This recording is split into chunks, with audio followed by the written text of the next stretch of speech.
Baiklah, saya akan membahas mengenai kasus lead time bias. Nah, kemudian juga screening bias in epidemiologi, yaitu bias screening dalam epidemiologi. A new biomarker allows early detection of non-small cell lung carcinoma, yaitu artinya sebuah biomarker baru dapat mendeteksi karsinoma paru non-sel kecil lebih awal. Study findings yaitu patient diagnosed using the new biomarker appear to survive 3 months longer than patient diagnosed by conventional methods, yaitu artinya pasien didiagnosis menggunakan biomarker baru tampak bertahan hidup 3 bulan lebih lama dibandingkan pasien yang didiagnosis dengan metode konvensional. Secondary analysis yaitu there is no difference in 6 months mortality between the two groups, yaitu artinya tidak ada perbedaan angka kematian dalam 6 bulan antara kedua kelompok.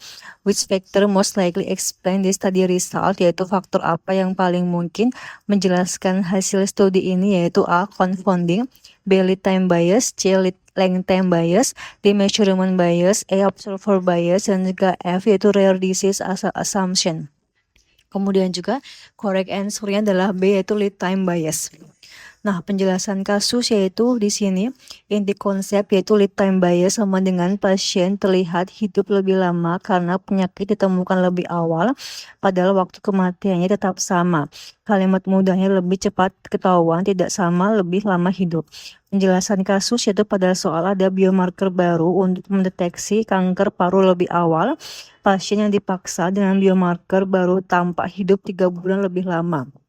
Tetapi setelah dianalisis lagi, angka kematian 6 bulan sama antara kelompok biomarker baru dan juga kelompok metode biasa.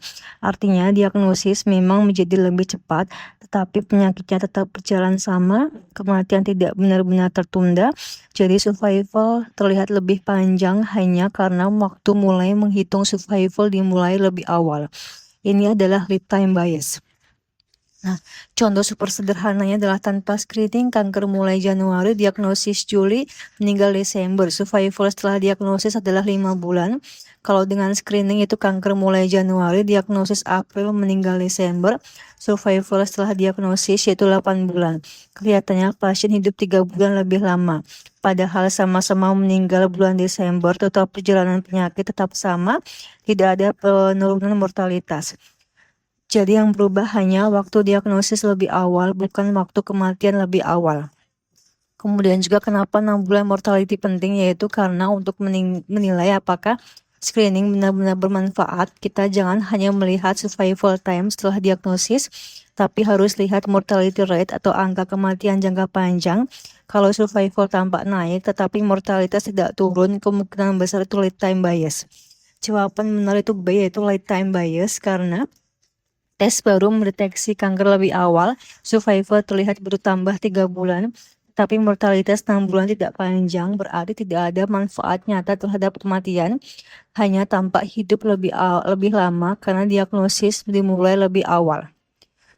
Kemudian juga kenapa pilihan lain salah, yaitu A. Confounding ada faktor lain yang mengganggu hubungan antara paparan dan juga outcome. Misalkan sebuah studi bilang kopi menyebabkan kanker paru, tetapi ternyata orang lain minum kopi lebih banyak juga lebih sering merokok. Maka merokok adalah confounder.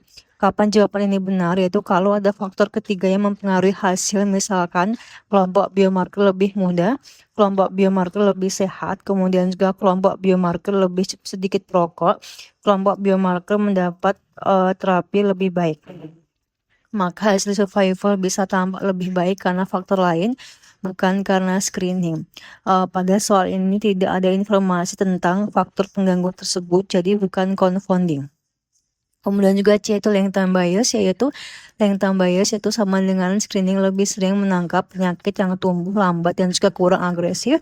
Penyakit yang tumbuh lambat punya waktu lebih panjang untuk terdeteksi oleh screening. Sebaliknya, penyakit yang sangat agresif bisa muncul, kemudian juga cepat memburuk, kemudian juga meninggal sebelum sempat terdeteksi. Kapan jawaban ini benar? Yaitu kalau soal menyebutkan bahwa screening lebih banyak menemukan kasus yang tumornya tumbuh lambat, stadium lebih ringan, agresivitas rendah, prognosis lebih mudah, lebih baik sejak awal. Contoh adalah program screening kanker lebih sering mendeteksi tumor indolent atau lamban, sehingga pasien yang terdeteksi screening tampak memiliki survival lebih baik. Pada soal ini tidak disebutkan bahwa biomarker lebih banyak mendeteksi kanker yang lebih jenak atau lambat, jadi bukan length time bias.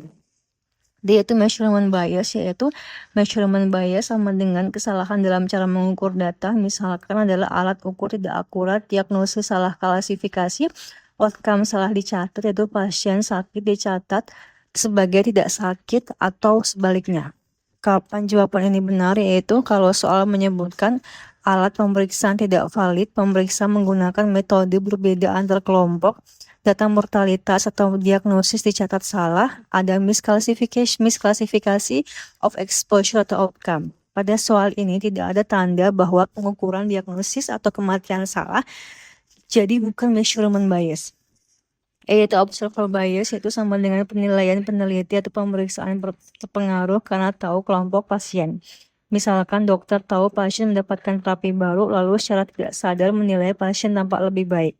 Kapan jawaban ini benar? Yaitu kalau soal menyebutkan penilaian tidak di blinding, pemeriksa tahu pasien masuk kelompok tes baru, outcome bersifat subjektif seperti nyeri, gejala atau kualitas hidup, penilaian dipengaruhi ekspektasi pemeriksa.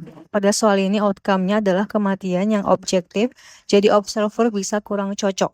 Nah, kemudian juga F yaitu rare disease assumption, yaitu adalah penyakit jantung yang jarang, kemudian juga odds ratio dapat mendekati relative risk.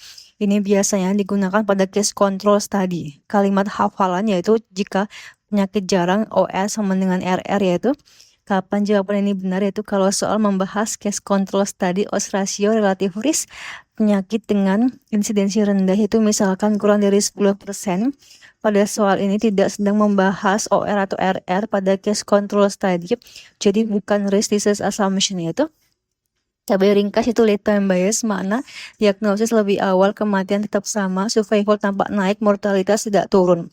Confound itu adalah faktor ketiga yang mengganggu hasil, contoh adalah rokok, usia, komorbid berbeda antar kelompok. Late time bias yaitu screening menangkap penyakit lambat, yaitu kapan benar tumor indolent atau lambat lebih sering terdeteksi. Pilihan adalah measurement bias, yaitu makna salah ukur atau salah klasifikasi, kapan benar alat atau data atau diagnosis tidak akurat. Observer bias yaitu penilaian terpengaruh ekspektasi, kapan benar yaitu tidak blinding, outcome subjektif. Real disease assumption yaitu maknanya ORR pada relatif jarang, kapan benar case control study dengan penyakit rare.